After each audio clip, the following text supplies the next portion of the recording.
There you go. Tap for sound.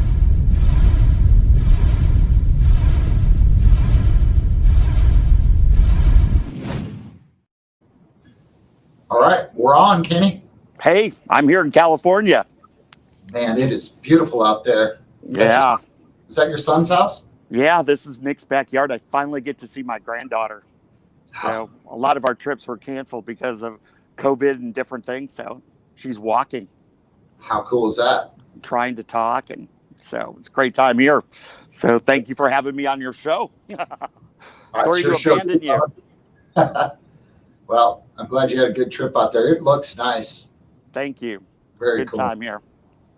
Awesome. Well, I'm going to start off with a couple quick things, and then we're going to jump into the ancillary stuff, and then jump into just any new rule changes, or some aren't really changes, just clarification. Yep. And there's more clarifications than anything, honestly. So, first thing, if you're watching and you go on, go to StreamYard.com/Facebook. Then when you make a comment, we can see your name with your comment. There's a ton of comments already on here. So that'd be great. We'll be able to see your name. It is cold. It's cold there. I can see it. It is, yeah. Yeah.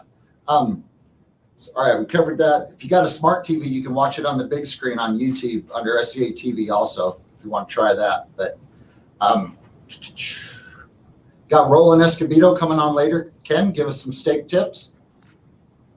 Me? No, Roland Escobedo. Oh, yeah. He's coming on later today. And after you're done, we're going to bring Gene Skillen's going to come work on it with us. My stand-in. Yeah, your stand-in. I talked to the guy today. The new clothing store is almost ready. We're going to have that thing ready probably Monday. So all new clothes. I was looking today at the hats. Remember we were talking about hats earlier? Yes. There's 23 different varieties of the same trucker hat colors. Plus you can put 6 different logos on it. Yeah. It's going to be cool. Anyway, looks like we got a good amount of people on here. Let's get rolling. Last thing, we're going to go live again on Saturday from Jack Fallon's place in Fernandina Beach, Florida. Yeah, we're going to do a showdown. Got John Pendray is going to be there in the top 10. Brian Coleman, which is really close. And then Jack Fallon's going to compete. So Saturday, we're going to cook Chef's Choice. We'll see. Sounds good. All right, let's talk about ancillaries. That's what everyone's here for. We've got some new ancillary challenges coming up. As a matter of fact, you can win one of these. Where is that thing? This is something new.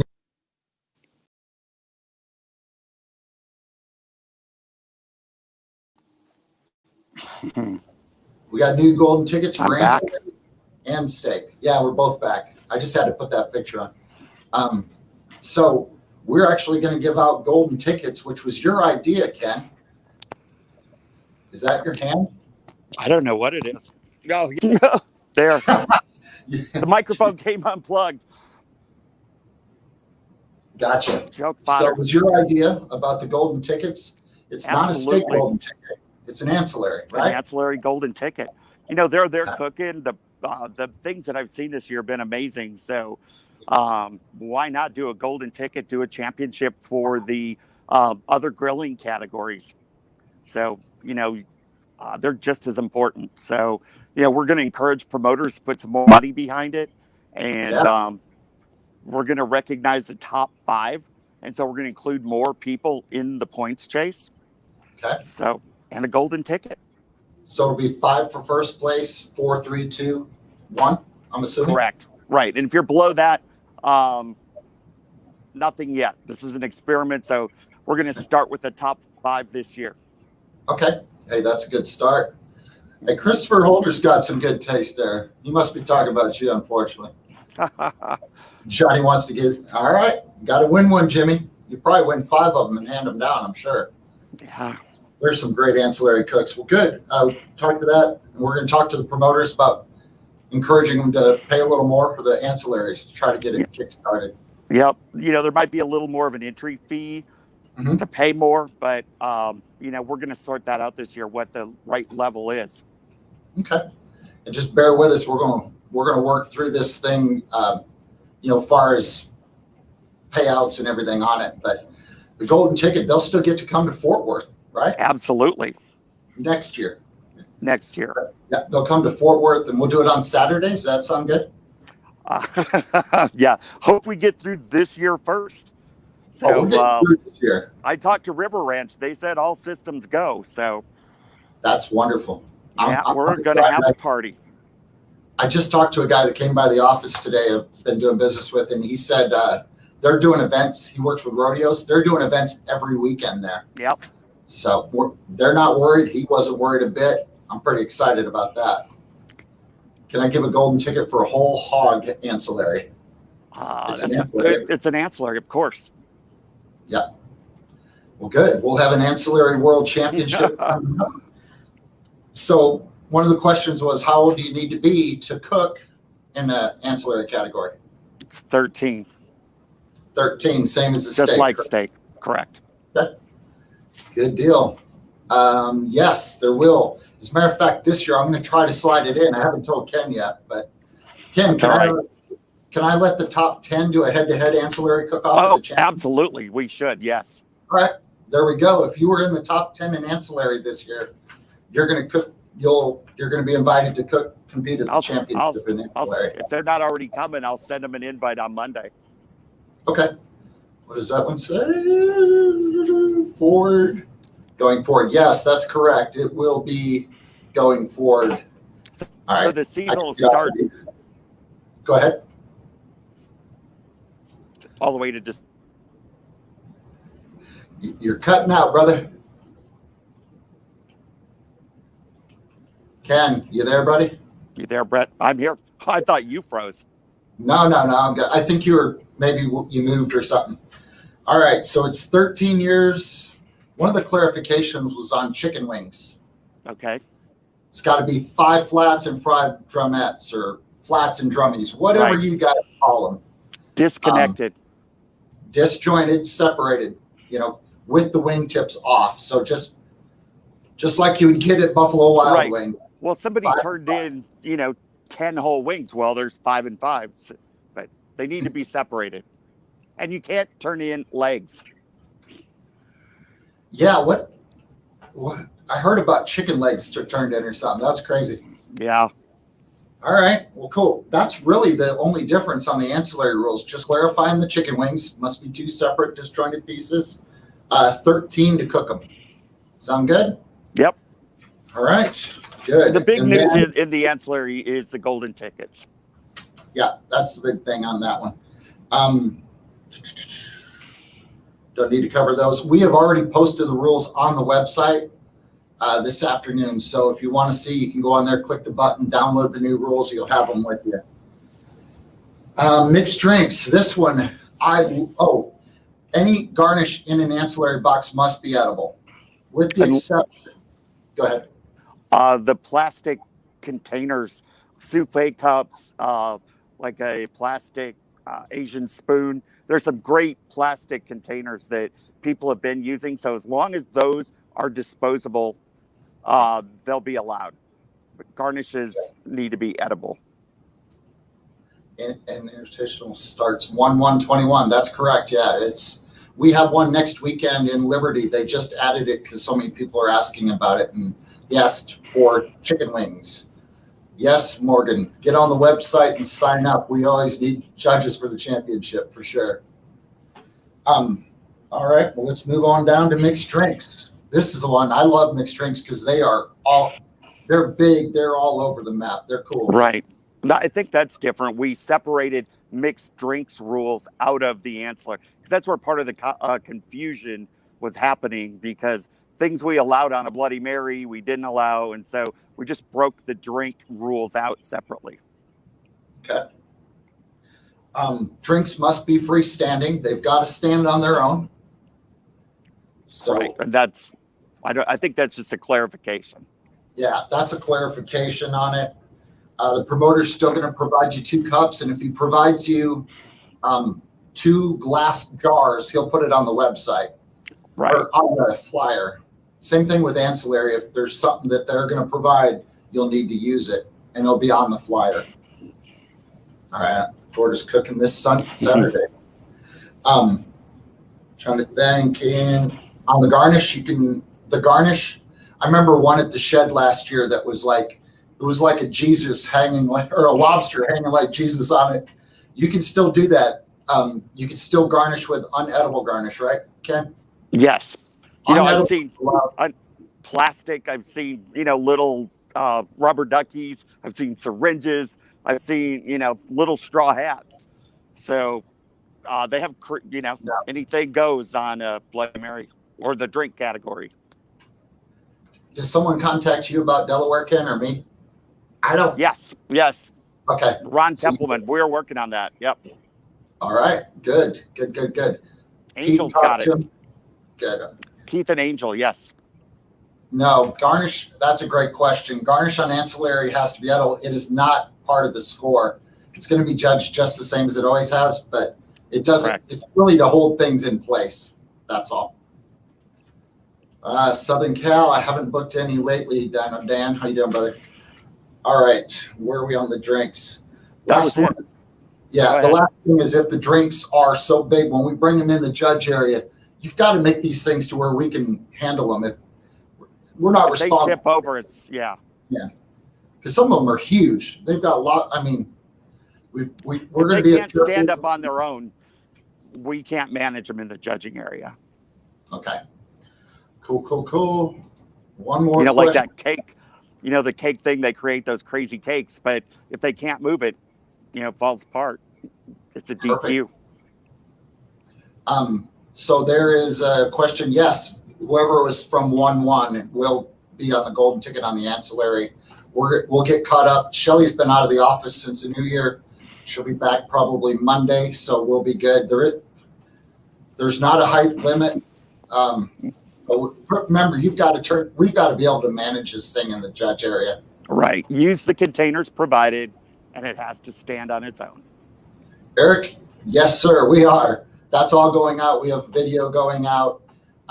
We've got all that working. So that's part of the reason we changed it, just to make sure we were all on the same page with the Bloody Mary thing. It all started with the shed, right? Yeah, we love creativity. They want to be creative. Why hold them back? All right, here's a great question. Well, Michelle Galloway has one. Can you enter more than one? Yes. Correct. Awesome. This one's not showing for some reason. It's funny, though. Where was it? It disappeared. Someone wanted to ask if we're going to have wheelchair racing. One guess. That had to have been Jason. All right, so that's it on the drinks. We just separated them and clarified those. All the rules are on the website. We'll follow up with everybody on it. Any unclaimed tickets in the end of the year will be treated just like our state tickets. It'll go to the next person in the ancillary line. Hey, Shelly. Ancillaries. What do we call them? At large. At large bids. Yep. Perfect. All right. I'm just zooming through some of these questions real quick, Ken. I'll get you. Ken is in California, first time to visit the family in a long time. So yeah, can't wait. They're in there looking at me. We won't need to worry about the definition of a stick because we're not doing anything on a stick categories. There's plenty of other things we can do other than anything on a stick. We tried to work that out. Just couldn't come up with a great answer that was good. We kicked around the idea. If that happens, the promoter will provide the skewers and everyone has to use them. We'll see if we end up. If there is one. I suspect there won't be any. I suspect highly there probably won't be any, Ken. All right, on to the next thing. General rules. Talk about the overlapping events. So that's signing up for 2 events on the same day in different cities. Obviously, you can't be in 2 places at once.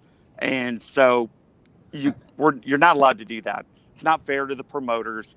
So you're only allowed to sign up for a single event in the same day.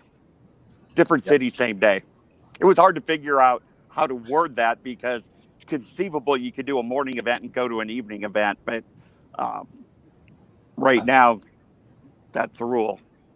Everyone knows what that means. Well, and it helped. I don't know. I think they're calling you Tom Cruise. It helps with. I'm standing over the grill. Oh, cool. It'll also help with, events at the end of the season too. So that's cool. Right. All right, on to the next one. In case of a total tie, we clarified this just to the wording on it. If it's go ahead, I'll let you handle that one. A total tie means that it's tied in all of the categories. So tied all the way across. Right now we have tie break, goes to taste, and then it goes to done appearance, doneness, taste, texture, whatever it is. I don't have my notes. And so if it's not broken, tied all the way across, what we call a total tie. All right. And then if in that case, just as it Put was the money together and it's split 50-50. If there's a golden ticket, they would both get a golden ticket. If one of them's already qualified, then one golden ticket. Awesome. All right. Thanks, Ben. Hey, thank you, Ben. Appreciate you, buddy. All right. We talked about the drop down on that. Stake, you could register once per competition, so you can't enter 2 stakes. Correct. Teammates can compete against each other, but it's got to go under the. It's the cook's name, not a team. Okay. There was one other. Oh, that's on our notes. New events after November, Ken. Yes. So new events after November, they need at least 30 days notice. Is that correct? And they can't limit the number of entries. Okay. So anything in November, December, it's got to be done by November 1st. And it needs to have an open enrollment. Okay. That way, if there's a points chase, everyone should have the opportunity to compete. Morgan, I just added one in Simi Valley, California in February. So come on out. I'll be there. All right, Ken. So we're good on that. And then we clarified opening of the boxes at turn-in. Right. During COVID, we quit opening the boxes at turn-in. And really, we didn't do anything anyhow. Early on, people would put mushrooms on their steaks, but I think the word's gotten out. So right now, when you turn in your box, it's not going to be opened. It'll go in and it'll go into the rep inside the judging area. The same DQ rules will apply, but we're not going to be opening the boxes at turn-in table. Okay, good deal. That covers that. And everything else I think is covered. He wants to know what you're cooking. Do you have anything on the grill? I just took it in the house. They're on hold waiting for me. I was pretty impressive. I'll send you pictures. Good. All right. Cool. So that covers that. All right. On to the points chase. I'm going to pull something up. I'm going to pull you and I down while I do All right. And show them this, and then I'll explain it. All right.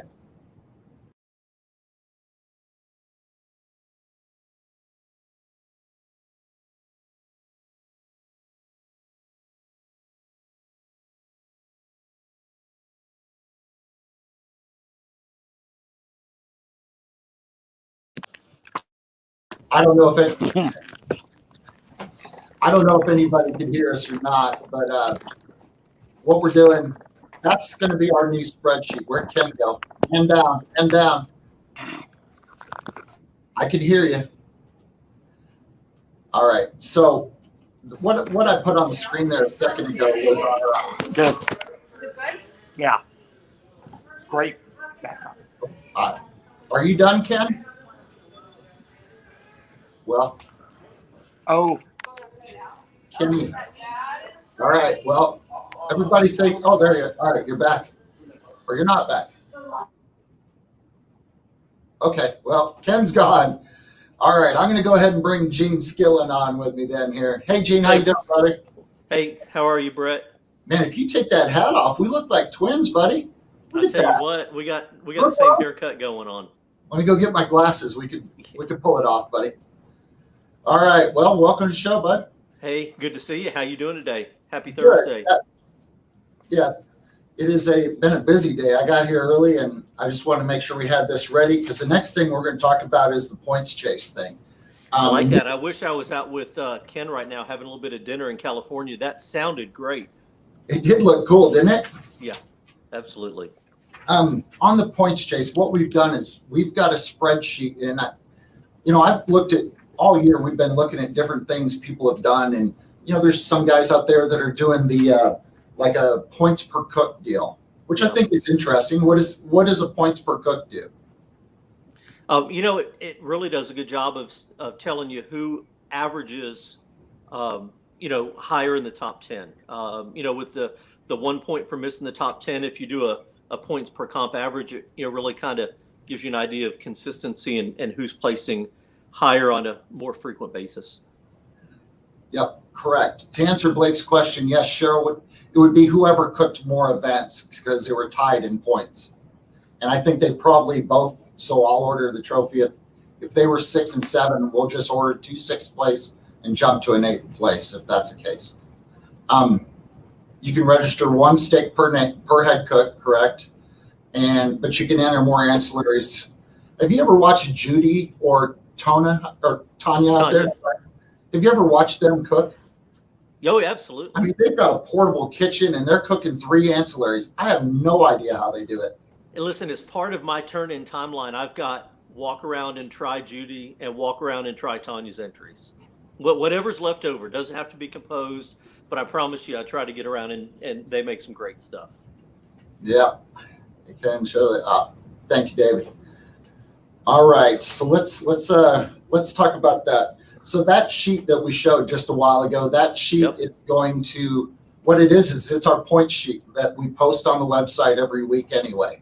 So what we've done is we've taken some of these different suggestions that other people had thrown out there, and we've listened to them, and what we're going to use all this data for is awards. So we're actually going to do the points per cook. You've got to have a minimum of 10 events to be eligible for it. Okay. So what it is if you cook over 10 events, it's going to be how many events you cooked divided by the number of points you earned, and that'll give you your points per average. Are you still going to do the one? I think the plan was still to do the one consolation point for anybody who misses top 10. Correct. Yeah, we're still doing a participation point because that somebody missed out on an at-large bid by 2 points. There was a couple people, and we'll get to that, but there's a couple of people that lost out by 2 points. Oh my! So we're keeping the participation point, and I did some math, and these numbers were not through the end of the season. This was through about a week and a half before it. But what we're seeing is you see some of the same names in here, but we're also seeing. I don't think you have this sheet, Gene, but you also see people that are from other markets that don't have a chance to cook. 50 events, 30 events. They're smaller markets. So like Jason Hertz, he would have had. And this isn't up to the minute. This was with like a week ago. He would have been leading this with 5.462. So Jason is out of Washington, I believe. No volume. Can you not hear me? Can you guys hear me? Yeah, I can hear you. Okay. Hopefully everyone else can. Jerry Aguilar out of Arizona. He cooked 16 events. He would have been in 2nd place. I can't go past the fact that it's Shelly who can't hear you. I think she's just kind of tone deaf in your tone. I think it's a gift she has. Lucas can hear me all the way from Australia, brother. How you doing, buddy? So that's just one of the formats. Let me cover just a couple more. Fred Hain would have been in 4th out of, is he Pennsylvania, I believe? I believe so. I think Fred jumped up. I remember looking at that. I think Rolf jumped up in a points per average. Alex Campos. Did you have Brian Coleman? Coleman was on here, but he was like 15th or so. Yeah. But these, if you listen to the names, they're all consistent cookers. But and Sandy Brown was in 5th place, and she cooked over 100 events. Yeah. So I mean, you can cook. And that's remarkable. I know when you cook that many, you certainly have a chance to place very well, but you equally have the chance to miss. Absolutely. When you're traveling that far, you've got a greater chance to hit, but you got a greater chance to miss as well. Yeah, you have a great. So that we created that points per cook-off that'll be an award at the championship instead of subjective awards because man, I don't know who the wingman of the year could be. It's just we don't see everybody like we did in the old days. Yeah. And, each rep might have somebody, but trying to nominate them, it gets very subjective. This is going to give us exact, data to go by. So the other one is season wins. This year, Sandy Brown had 8 of them. 1 off of the record. Terry Roan still holding it. Still at 9. Still at 9. So that's the most anybody's ever won. So that leads us into our points, our regular points chase that we have currently in place. That's going to continue, but what that's going to be is for our Road Warrior one. Yep. Actually. Yeah, it kind of is. It's if you're willing to travel, willing to put in the miles, willing to put in the time, you've got the chance to win the overall. But if you are, if you're very active, but you're very active in a Southeast or Northeast or Texas, Midwest area, you can be very active there and have a chance to place in some other things where you don't have to travel, 110 comps a year. Maybe you do 30 and you have a chance to hit well in the top 15 points or the average. It certainly gives you an opportunity. All right. So somebody said hi to Pot. Oh, is that you, Pot Stirrer? That would not be me. That must be you. Oh, well, who's cherry picker then? Was that me? Who's what? You. That would be you. No, I've got great reputation out on the circuit. None of that would be me. All right. Well, I got a lot of names. None of them we can usually repeat on here. But all right, Laura, Jody, and Tanya. Yeah, they're great cooks. All right. So we talked about the points per cook. That's your minimum of 10 cooks on the spreadsheet. If you see exclamation part number, blah, blah, blah, that means you didn't have 10 cooks. But we're going to promote these all season long. And it really be a while before we get to the real big points chase that we're about to talk about. So what we've done for that is we're going to take your highest 15 events. So if you cook 15 events, you're eligible. We had almost 1,000. Well, we had about 1,000 cooks that cooked under 10 events last year. Okay. We had about 150 or so that cooked 10 to 20 events. And then 20 and up, we had about 100 or less. And realistically, to really get up in those points, you had to cook a lot of points. Yeah. These guys were road warriors. But, some of the comments that we saw and heard, we were listening, we're always listening, was people were tired at the end of the season. I know I was tired. They had to be tired. So what we're going to do is we're going to take your top 15 highest scores or highest point total from the event, and that's SCA points. Yes, a double counts as 2. So if you do 15, you're eligible, and it's going to take an average of those scores. That would be Brian. I know who that is. That's Brian Coleman. That is good. I know that one. So the next one, if you cooked 16 events and you had one where you just got 1 point, that 1 point's going to go away and be replaced by that score if it's better. So you're always trying to better your score, but you really only have to cook 15 to be eligible in it. And with the person, in a very simplistic way, the guys who do bass fishing are already doing this, right? They're keeping 5 fish, and they catch another one, and they throw the smallest one away. They catch another one, they throw the smallest one away. So, if you get a first and a second, a fifth, a couple sixths, maybe you miss, every time you hit one in the top 10, you're going to drop a point. Once you get everything in the top 10, maybe your lowest is a 10th. Next time you hit a 9th, that 10th is going to drop off. So it'll be your best 15 throughout the year, constantly dropping the lowest one off. Okay. Does that explain it pretty well? No, I think that's a great way to explain it.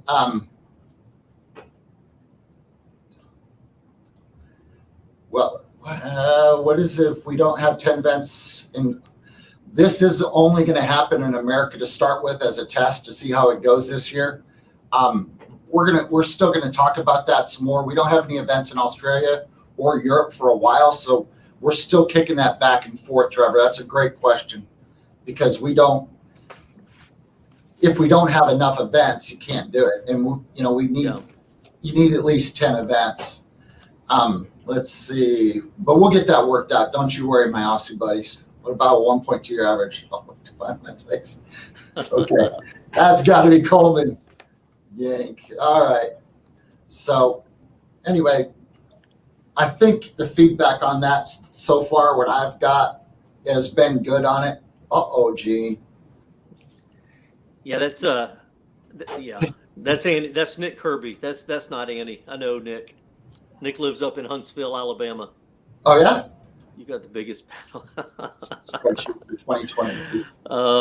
Yeah. So I think the answer to that is yes. We post a new spreadsheet, and I think you told me you were going to new developer. So when that gets uploaded, the clicks will already be there to sort based on the different categories. Is that right? Correct. Yeah. I had a couple people helping me with this. One of them sitting in front of you as far as the formulas, because I went as far as I could, but Gene, thank you for helping, and Sandy, thank you for helping with the formulas. Now I've got it at the guy that puts the finishing touches. As soon as I get it back, he said I'll have a copy by this weekend. We're going to try to get it up and on the site for you.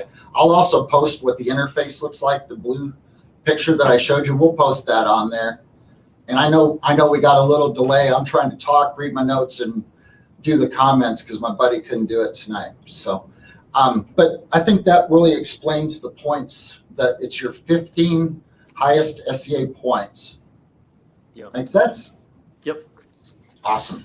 It does. So I guess we're going to do a call out to Jim Haskett. He wanted to see his name. So we saw your name, brother, and give you a shout out. Hey, Jim. You just want to see his name. Now you got your name and picture. Jim Haskett is most famous for lighting the fire for Laura Haskett whenever she wins and does well in a contest. Jim is her fire manager. Is he? Can you All say right. it again with a northern? You know what? I couldn't even fake a good northern accent. Rosenthal Here's a couldn't good do it. question. The ring will go to the top 15. The guy that wins, guy or gal. Person. The person, yes, that wins the top one. Okay. At large, we're getting to at large. Nathan, ties. Ties. If it's a complete tie, what we've always done is the person that's cooked the least events. And I will verify that with Kenny and let that out there just as soon as I talk to him. And that, that's possible. And I'm thinking about Sandy this year. She would have 8 first place finishes, a number of seconds, a number of thirds. You could have a different mix of first, second, third. I think you definitely have to go more than 1 or 2 decimal points. So we're going 3 decimals out, I think it is. Yep. Here's what's interesting. Had we done it this year up until a week before the season ended, Sandy Brown would have still been leading it. Great cook, obviously. I mean, she's on all of these lists. Unbelievable season. Ben Blanton had a great season. He would have been in second. Yep. Lane Holmes would have jumped to third. Yep. I think did Tim drop to 4th on the list? He dropped to to 5th. Go to 5th. And here's where, this gets interesting. Ronald Burns would have dropped from, I'm just guessing, I can't count, probably 12th up to 4th. Yep. He had a lot of calls. He had a lot of second, third place calls. They're kind of middle end of the season. Heard his name a lot. Jeff Jacobson and then Cheryl and Andy were below that. And according to if we did the top 15, Cheryl would have got him by 0.020. Oh, wow. So it's going to be close. I'm pretty excited to see it. I'm going to try to forward. Yeah, well, as soon as it's done, I'm waiting to get it back from them. Everybody wants to see their name high in the points list, even if it's the first week. Yeah, no, that's all right. That's where we're going to get at it. Shelly wasn't in the office this week. She'll be back. So Amy's asking about percentages. I know you looked at like percent top 5, percent top 10, but I don't think that was anything that you landed with. Well, what the thought was on doing a percentage. What is your percentage in the top 10? Yeah. Well, there's people that have not won an event that percentage could be up there, but people that have won 8 events or 6 events weren't as high.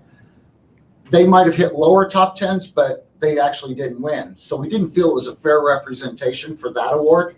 But the way we did it, it still gives everybody a chance on that. And then the last thing on it was you can sort by state. We're not breaking things into state. We looked and, we heard the feedback and looked and just couldn't find a good way to make it work with the disparity of the teams from one corner of the country to the other. But what you can do is if you're like Alex Campos, that lives out there in New Jersey, Right. Alex now has a chance at these different things, but he could go on there, hit sort by state. You scroll down to New Jersey and you'll see how you're doing in points, your regular SCA points against the people in your state. I'm sure there'll be some side bets on that. Yeah. We've looked at paying more for the points thing, but let's look at what happened this year with Points Chase. I mean, it got hectic at the end of the season. So the winner will get a trip somewhere for sure. We haven't finalized that. We probably won't finalize what everybody gets until later in the year. I know this year for sure everybody's getting a Green Mountain Grill, thanks to Green Mountain Grill. So the whole top 10 will get them. Our points champion, of course, gets her ring, Sandy Brown, and she is going to get a trip to Amsterdam. Nice. Her and Tim are going to fly. We're going to fly them to Amsterdam. They're going to compete at Harry Havinga's event. It's Tony Stone Low and Slow. It's held by a lake. Beautiful event. And we may eat Asian food together in Amsterdam. How about that? Ooh, that'd be a lot of fun. What if I move from? Are you saying you're moving, Jared? Listen. I think Jared's who they're talking about when they were talking about pot stirrer and troublemaker and big paddles and all of that. So, Jared, that's a good question. The awards aren't based by state, so we'll just have to switch you to a different state. I mean, I'm not sure on that one. I hadn't thought about that. I think he's got to pay out of state tuition if he moves. Oh, does he? Make him pay out of state tuition. So if he's no longer an Alabama resident. Scott has a good question. The top 10 changed quite drastically, actually. Sandy Brown, she still would have been if she had the top 15 events, but guys like Jeff Jacobson moved up to 6th and he was down in 10th. There's guys that weren't in the top 10 that have moved up. Brian Coleman moved up all the way to 11. Yeah. So I think at the root of the answer there, Scott, is you're not solving any problems, but you're recognizing different abilities, right? You're recognizing one ability for someone who can travel a lot, is a road warrior, is able to put the time in, but you're also recognizing consistency for some of those that can do a certain amount of travel. Maybe they can do 30 comps, 20 comps, but they can't do 100 comps. And so it doesn't necessarily solve a problem, but it cuts the numbers in a way that you're able to recognize consistency.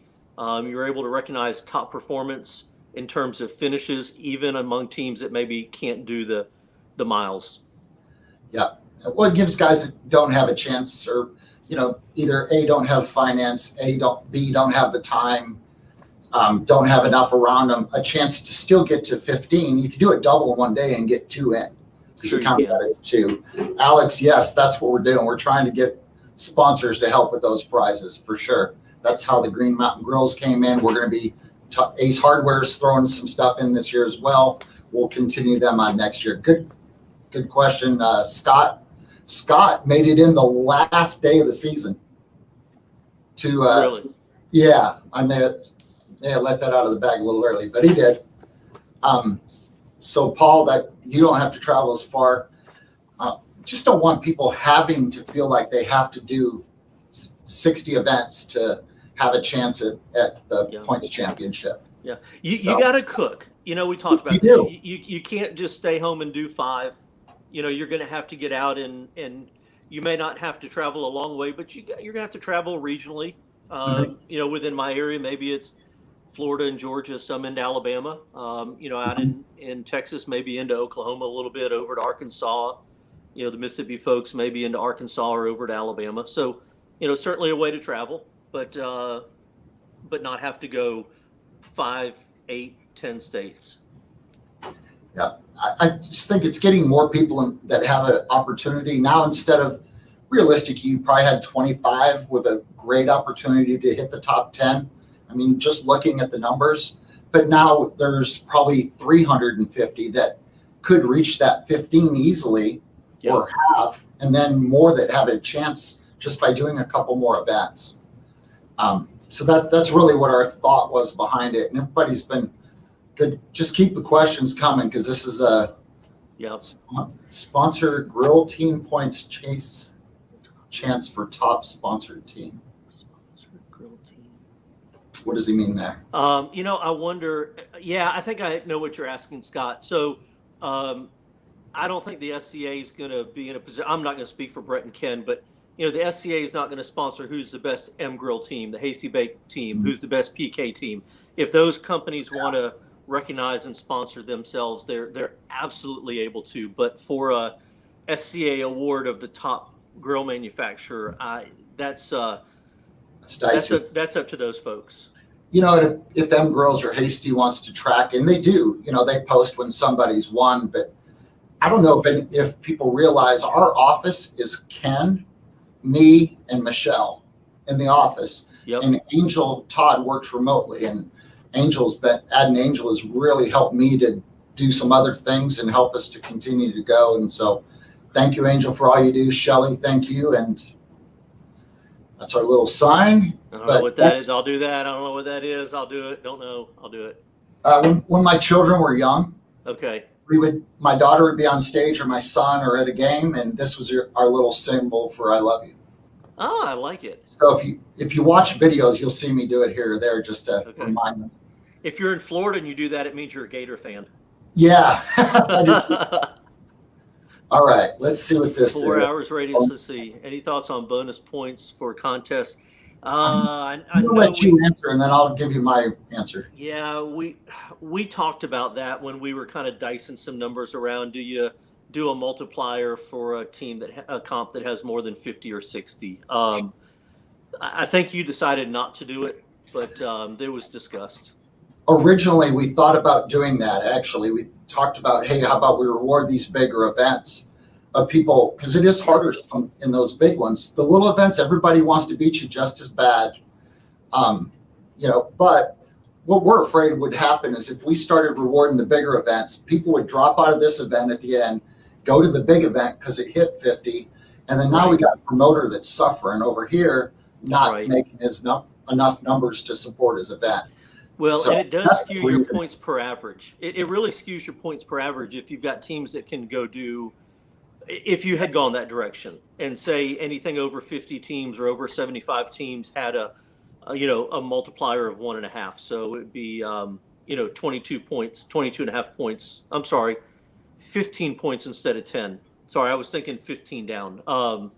If you made it 15 points for a win and a comp so big, you could really skew your points per comp average. Per comp average. I didn't even think of that angle. I was more worried about trying to protect the promoters, which brings out another topic of, please, when you sign up for an event, and don't wait till the very end. If you need to cancel, just go ahead and get a hold of Ken and cancel. Ken at steakcookhouse.com if you need to cancel. But those promoters go out and purchase these steaks for the events. And the worst, you don't want to see a promoter with 18 steaks left because 4 people canceled the last day. And we understand COVID is real deal, man. It's out there.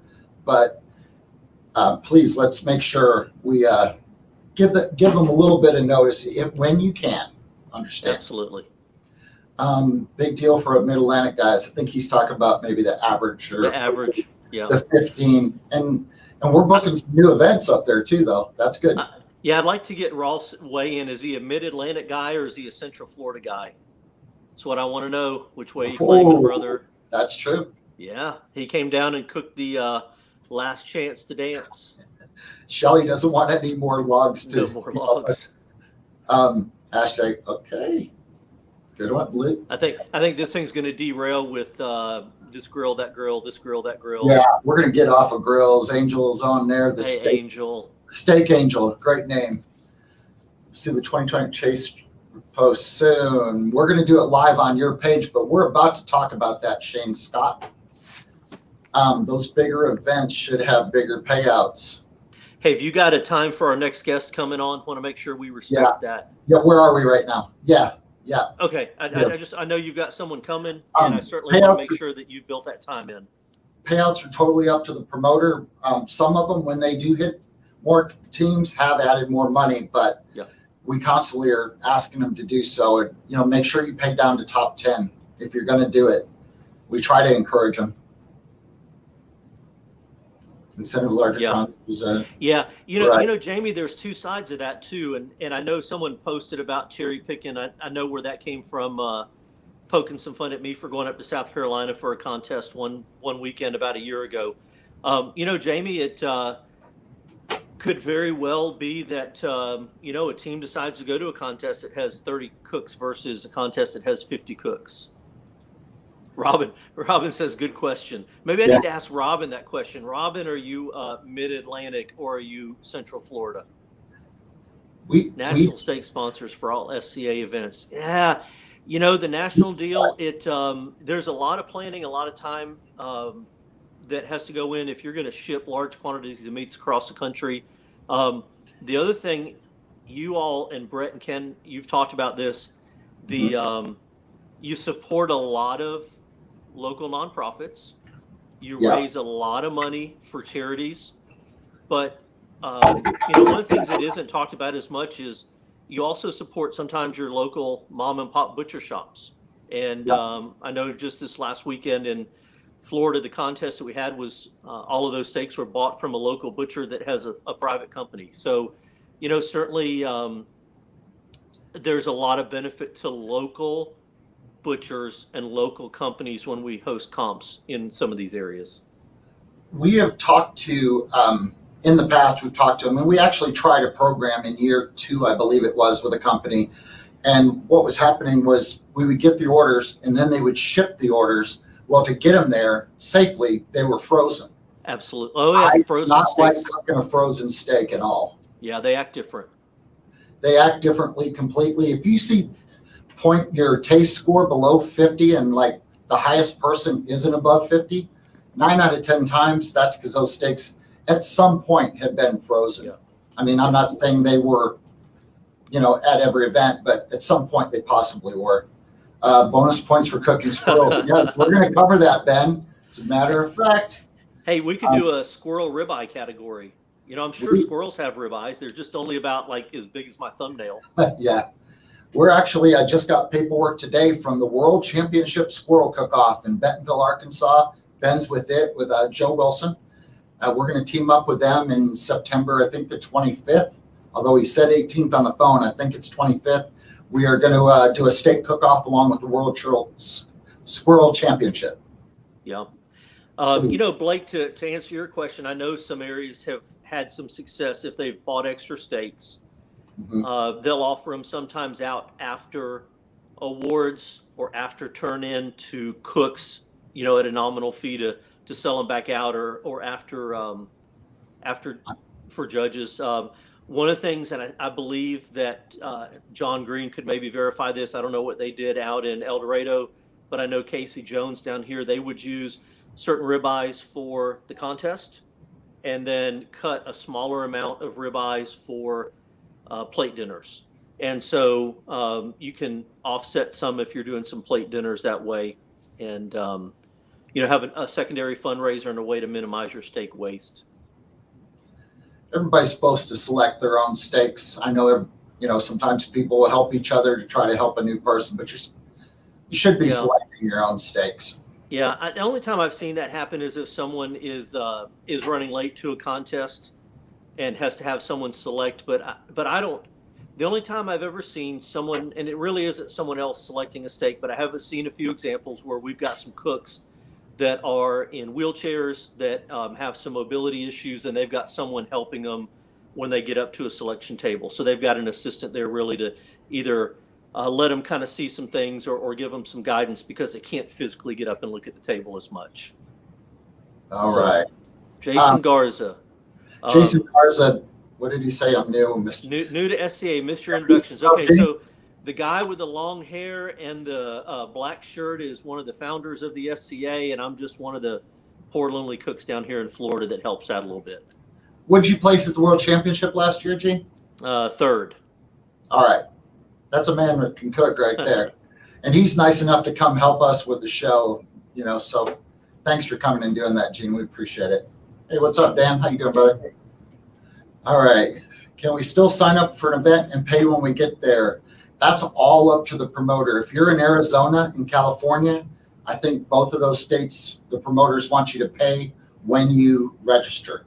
But there are events that, you can sign up and pay when you get there. Every event's kind of different. We're encouraging every event that's new, you'll register on the SCA website. In the past, registration could be on their site. It was an option. But man, trying to keep up and keep, for Shelly's sake, trying to get all of the team lists straight and correct. It just works best when they jump on the website. Brian, howdy y'all. Hey, brother. Brian. Hey, what's up, Brian Lewis? Brian's been tracking points per cook for 3 years. So anyway, that's on there too. Good to see you. What does squirrel taste like? You know those ribeyes that I cooked, the dollar store ribeye? Is that what they taste like? Yeah. I was actually lucky enough to judge a couple years ago, and it was so cool to see the different things they turned in. And one year they did squirrel ice cream. Whew. Yeah, no. I'm out on the ice cream. Squirrel sushi. All right. I bet Joe can butcher. I bet he can. Get a nice rib roll. Yes, squirrel cook-off in SCA. That's coming once we get the thing together. Cooked on an easy bake oven because the ribeye roll's only just a little bitty. I'm trying to hit these things. All right, I'm caught up here on Iowa. Cool. All right, well, let's move on. I think we covered that points chase. We'll recap it real quick at the end here. That's the next thing. And let's bring on your, isn't there someone in your family that just won their first event this year? Yeah, but he's not in here. Let me put you on mute and see if I can get him to come in. Chris Reed, the chicken in the tree. I think Joe calls it the tofu of the trail or something. I can't remember. Thank you, buddy. Appreciate it, Joey. Stay tuned, Joey. You're not going to want to tune off of here. He didn't announce our in-house paging system, which is me yelling across the room for him. So we expect about 275, Brian. It's everyone that qualified for a win. That's not the international teams they're not coming this year because of COVID, unfortunately. Bummer. But we think it'll still be 275, and we're going to announce the last at-large bids here today. Okay. So that's coming. All right. Did your intercom work when you yelled?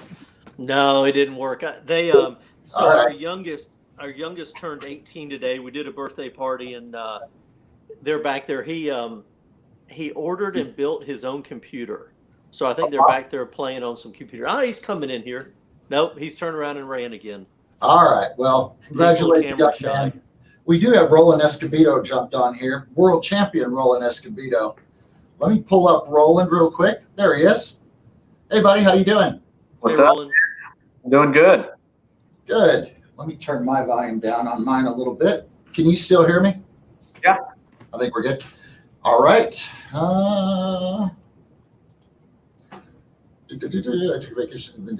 There you go. All right, Roland. I just saw an announcement today that came out. What is that? Well, I was given the opportunity to be part of Team Hasty Bake, and it seemed like a good fit for me right now, and that's went ahead and took that chance, and Nick, great guy over there. That company has been around forever, so just looking forward to the opportunity and taking that chance and jumping all in with them. They got great products. The HB 250 and my preference is the Ranger to cook on. Both great products, and just enjoy really cooking on them and look forward to this next year and see what happens. Good deal. Why aren't you cooking with a new rubber? Don't you have a couple new rubs out? Yeah, the newest one that I have out is my Texas Black SPG. I've been working on that sucker for quite a while, man. It's one that's been really tough because that Texas black garlic is pretty expensive. So when you try to create a great type of product using really good products, the price gets kind of high, and it was really tough when I first tried to do it because, man, it was unbelievable. I had to charge like $30 for like a 12-ounce bottle, and Yeah. that's impossible. So finally found a way to make it work, and Townsend's mixing it up for me, man, and it's doing great. I really love it. It's a great rub, and it's good all around, good base rub for everything, So really enjoying that one. Good deal, man. We talked about that. I knew you. I mean, you were one of the first guys I met when we started cooking, and you cooked with Big Tim. Yes, sir. And what did you guys cook on back in the day? Well, it's kind of crazy because you don't see them around anymore. It's mainly kind of one of those fun grills that you kind of cook on, and really a lot of California people really know what they are, cooking on those Santa Maria style grills. Man, we cooked on open flame mesquite wood. When we first started, of course, we didn't use grill grates. There was nothing around, just a good rub and a good piece of meat over a good open fire. That's how we did it. It's kind of crazy now to think about it, the way the SCA is now and the way, when we started cooking back in the day with Big Tim and, we're competing against you, Brett, and stuff like that all the time. It was fun, man. It was crazy. But now it's amazing how it's evolved and what you guys have done with it and taking it, man, to the next level. That's big times now. It's crazy. But I think maybe the first time that we cooked, and I know y'all were there, was in Hyco. That was a pretty good cook-off, man. That was a lot of fun. That was back then, you'd cooked against 100 teams in Hyco, and that's pretty amazing. Same thing like with Magnolia. They have that big cook-off there too, and it's 100 teams as well, and it's crazy back then. But we only had like 3, 4, 5 cook-offs that went to a year. Not very many. When we started SCA, there was 9. Yeah, Isn't that crazy? That was 6.5 years ago. Hey, Roland, can you hear me? Yes, sir. Is the Santa Maria the style that has the crank that goes up and down and you can control the distance from the fire? Yes, sir. Okay. Me and my buddy were, we built quite a few in the past, and we'd find those big, wagon wheel looking things rusted out, and we'd use those, and it just really looked pretty cool, man. It was awesome. I really enjoyed cooking on those, and I still do. It's a lot of fun, but the consistency is very difficult to get. Fire management is a different thing altogether. Oh, yeah, man. It's crazy. I guess we get spoiled a little bit. You start with charcoal, you put them in a grill, you kind of manage a few vents, but it's completely different than when you're burning logs. Right. Yeah, when you're burning real wood, some of those pieces of mesquite we had mesquite bugs coming out of it, and that pieces of mud in it, and the old leaves and stuff. But that's just a little bit of flavor. We call it camp seasoning. Oh yeah, that's right. All right. Diamond or squares? Not answering that question. Not going there. We answer that question. There's going to be a Facebook fight for 3 weeks. No, we all love each other. There's no fight going on. No, it's all fun. I like this one though. Texas triangles. Hey, that's a good one. I like that. We'll try that. What the hell? Good way to start. Oh, whoa! Get that off there. Oh. Yeah, sorry. Hey, Paul, watch the. Maybe Brett needs to have glasses so he can proofread the comments before he pulls them up. Well, I normally have someone that does. I'm trying to do them both here. So how many world championships have you competed in? I have competed in, of course, the original, championship that was in Tulsa. That was the first one I went to. After that 15 year, that was 2014. So 2015, I didn't compete because I didn't cook very much that year. We were trying to figure things out with, teams and changing teams and developing my own team and stuff like that, So it was kind of one of those weird years. And of course, 2016 was the year we were blessed enough to win the championship.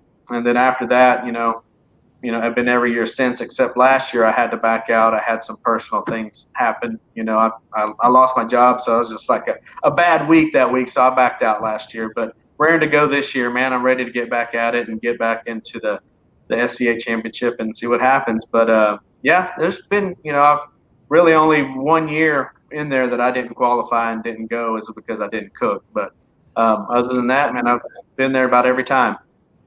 And How'd you Been feel? blessed to walk, 3 top 10s in the SCA championships, and so I'm pretty happy with that. I'm very, very happy that that's hard to me. I don't know how many people have walked in championships, different times, but to me, I think I'm pretty proud of that, being able to do that. So, how did it feel when that last digit was called? Man, when Joe Wilson called that number, man, it was pretty amazing. I mean, I really don't even remember it. Just kind of. I remember that my wife threw her alcoholic beverage all over my daughter. She was drenched in whatever she was drinking, and me, I just don't. I really don't remember. It was pretty amazing. And then of course got up there and gave our thanks to everybody that got us there. And that's what I remember more than anything, is being on the stage and kind of giving thanks to the people that really got us there. Other than that, from the point, I don't even remember walking to the stage. So yeah. Was that the last year in Fort Worth when it was out in the courtyard and so cold, or was that the year before? Was it 2016 or 17? 16 was the year we won. I think 17 was the next year that we still cooked out there in front of Billy Bob's in that little alleyway. After that, it was moved to Panther Island and stuff. Yeah, right. Okay. Jason, answer your question. Guys use them for many different reasons. The string, it's usually to try to hold their steak together, I guess. Is that right? It's just there to help you DQ in a comp. Yeah, whatever you do, dude, take them out, man. That'll get you disqualified. Yep. Hey, there's a guaranteed way to not DQ with a toothpick, and that is don't use a toothpick. That's true. Yes. Actually, last year we have started allowing the world champions to get a lifetime invitation to it. So that's good. That is good. I like that. Yeah, that was new of last year. And I don't know if that's even on the website. We need to put that on there. Mm-hmm. But yeah, they do. And, we hope to continue that going forward. So do you have any tips for new cooks? There's a couple guys on here. Maybe Jason may have some questions. Seems like he might be new. Yeah. A new cooker, whatever it may be. Yeah, for me, it's just trying to, tell people, develop your consistency. That to me is the biggest thing, because, if you're trying different things all the time, or, bouncing back and forth with charcoal and whatever grill you decide to use, you got to find kind of what works for you and just work at that and develop that consistency. And to me, using briquettes is way more consistent than using mesquite wood and lump charcoal. To me, those briquettes are just so much more consistent. You find your grill of choice and just get at it with that. And then rubs, I don't know. There's so many out there, and they're all good, and it's just try to find that perfect mix and balance in that flavor profile. But overall, just that good consistency is going to help you more than anything. And of course, go out there, have fun, meet people, have a few beverages with everybody, and just really hang out. And don't expect to go out there and just win the whole thing and all that stuff. Just go have fun. Just have fun and meet new people, and that's what it's all about. Don't think you're going to make money at it, because it's going to be really hard to do that. You never make money. Yeah. Roland, I heard Ross Garrett describe it one time. We were talking down in Brooksville, and it goes back to what you mentioned about consistency, because you may cook in Texas and Oklahoma and some other areas, but if you do the same thing the same way every time and you prepare right, the one time you hit that right table and you hit those right judges, that score is going to reward. So it's almost you almost have to be prepared to be lucky, right? Or be prepared to hit the right spot when everything lines up on the right table, on the right spot at the right time. And that's something that I've always done and try to talk with new teams about, is don't chase what everybody else is doing. You're going to hear a lot of noise. You're going to hear, someone's going to promote this harder and this louder and that louder. But if you've got a good balanced flavor, and yours is one that I use. Yours is in the mix of one of the three, and I called you out on stage last year for it. And it is one of the three that I use, but it's consistently the same three, the same comp every time, and you've got to be consistent. Right. And for me, I tell people, that day that I won the championship, I was I hit my marks, and then I was blessed to be on the right table, Yep. and hit the right judges, because it was just my day, and that could be anybody's day if you hit your marks and you hit, you keep your consistency, the way you need to be and hit everything right. That could be your lucky day if you just wind up on that right table. And God blessed me that day to get on that right table, and Absolutely. it's a life changer, changed my life, and I can't thank y'all enough for that, Brett. You had a lot to do with that, and it's pretty amazing. Well, I'm having as much fun as anybody. So Yeah. There's times where I'm like, man, I just want to cook, and I get a little beat down with not cooking. But then you have an 82-year-old man that wins a cook-off, and you put your arm around him, and he's shaking. I'm like, Yeah. you're all right, man. You've won a ton of barbecues. Like, that's my first steak win. Yeah. And things like that just get us recharged. So, Yeah, the two things this last year that encouraged me the most. This was my first year that I won 2 comps. I've qualified and I've had some wins, but the 2 things that blessed me the most this year, the first was handing down a ticket to somebody else. I thought that was way cool. that is really And then last weekend I was videoing. I don't even have good pictures. I had to borrow some pictures from the Haskets. But last weekend when I didn't cook and my 20-year-old cooked and finished 3rd and 5th and got his ticket, and that was probably the second highlight, was him getting a ticket and raising my entry fee to go to Texas in March for him to be able to cook. So that was fun. It was a blast. Absolutely. So I can imagine seeing an 80-something-year-old. We all celebrate when it's a first-time cook. We all celebrate when it's maybe someone who's been a road warrior and they haven't done well sometimes, and everything lines up just right for them, and they get their first win. Whether it's a year or 2 in, they get the first win, and everybody goes up to celebrate with them. I've seen that happen before. Yeah, what I really love seeing is those young ones when they get in there and they win. Even the kids cooks, when the kids get in there and get their first win, and things like that. That's what really I get a good kick out of is seeing that. And even now, when just seeing my daughter this year, when she cooked her first steak, she didn't do well, but just seeing her get out there, compete, with the big boys and big girls, that to me, with her being 13, was awesome. She did it. She was so nervous, but it's one of those things you kind of try to push them through and say, it's part of kind of growing up. You got to work and make it, and if you succeed, great. If you don't, we go to the next one. But I love seeing those kids get out there and really try to do it and make things happen and make things work, and they learn the whole process of cooking. It's awesome. We're seeing a lot of families out there cooking together now. And how cool is it? They're not at home in front of an Xbox. Yeah, that's mom and dad exactly. So Blake's a promoter down in Liberty, but I was looking for the gentleman's name that commented that's going to cook his hit 'em and hold 'em for his first one. Even if you don't cook the Liberty one, which I encourage you to, but if you don't, come out there and meet some of the guys. We'll be out there. I'm going to be down there running it. So come out and say hi. I'd love to meet you and just see what, introduce you to some people. How do we get Brett to cut his hair? I've cut it a couple times, just not much. I think we might need to make some kind of bet or something in there. I was going to say enough shots on stage at the championship and someone with a pair of clippers at the right time. Right. Yeah. Watch out for Gary Dotterer sending double crowning Coke Zeros. That's when they cut. Hey, Roland, I got a question for you. Yes, sir. Someone asked about first time and practice, and I know we practice at home, but I'm curious about how you practice when you practice before a comp. Do you run a very specific timeline at home with a setup just like you're at a competition, rather than just kind of throw the grill out and, hey, we'll marinate, hey, we'll season, we'll kind of sear? Do you run it complete start to finish just like you would at a competition? Absolutely. That's a whole part of, developing your consistency. You have to practice it. If you don't practice it, you're not going to get out there and you get flustered and everything's going to, just fall apart, especially if you're doing like a double or even a triple. You have to have those timelines down.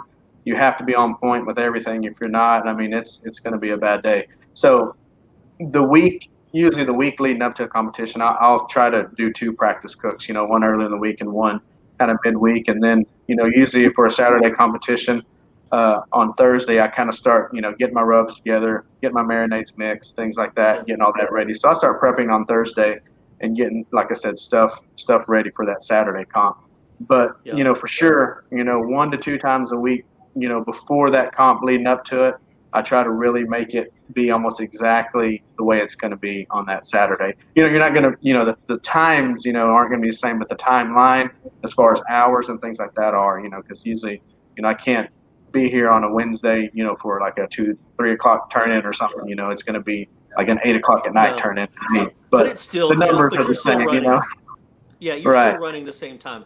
I know my family got frustrated one night because I did 3 practice cooks in a night because we were kind of simulating. And, here's the first steak. Y'all eat on that for dinner. And, the next steak will be along in about 30 minutes. It's like, wait a minute, why can't we have all 3 at once? And the Right. answer is the marinade time would be different. The cook time would be different. The rest time would be different. Yeah. And so, yeah, I thought that was the answer. But I think that is an important point to new cooks, which is, do at home and practice at home just like you would at a contest. You have to.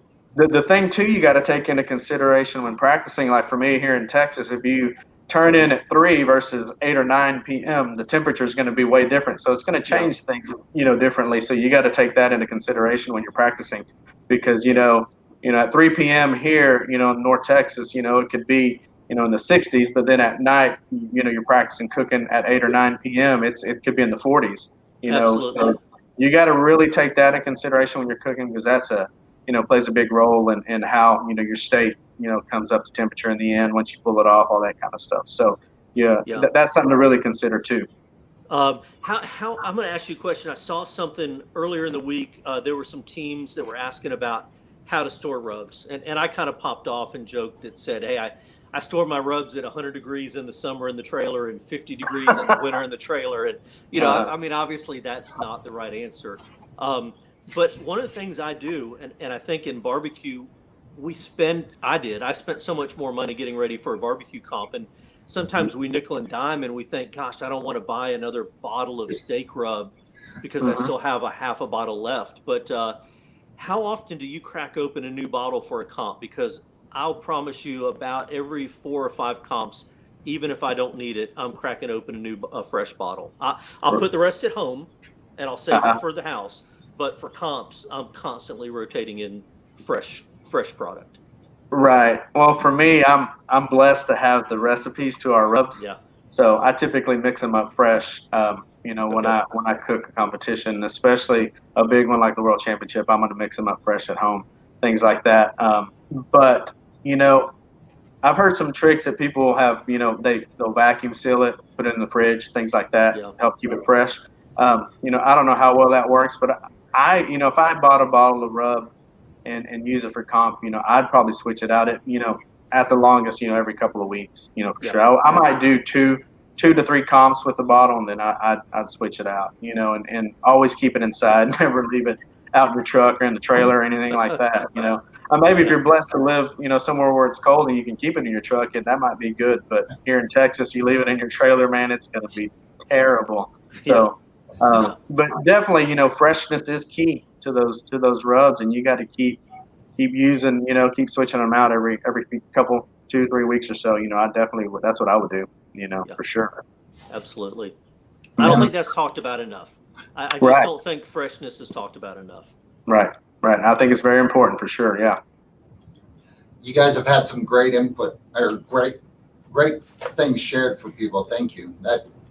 I know people appreciate it. Absolutely. Yeah. I'm always here to help, and I love helping people, because people help me along the way. So got to return the favor, I definitely wouldn't be where I'm at today if it wasn't for, Big Tim and some other people, kind of telling us some secrets and what we needed to do. And, it's crazy. We all got to have that guidance to succeed, for sure.